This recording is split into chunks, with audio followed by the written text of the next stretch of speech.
пятницу тюремный автобус доставил в суд в Сеуле фигурантку коррупционного скандала, в результате которого подверглась импичменту и оказалась обвиняемой экс-президент Южной Кореи.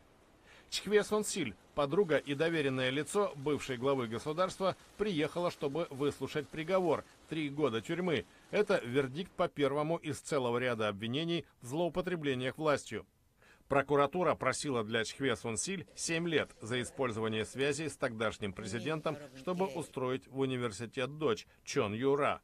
Следствие утверждало, что она оказывала давление на администрацию учебного заведения, чтобы девушки ставили фиктивные оценки за несделанные работы и несданные экзамены.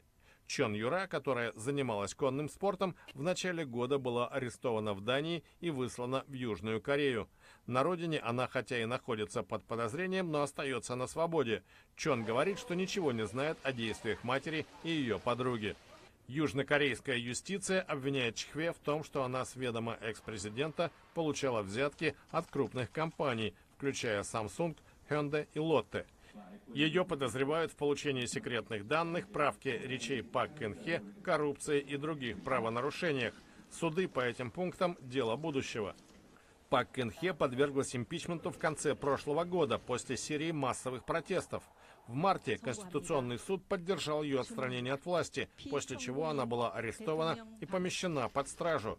Обвинения Пак Кын Хе предъявлены в апреле, в их числе взяточничество, злоупотребление властью, разглашение государственной тайны и оказание незаконного давления.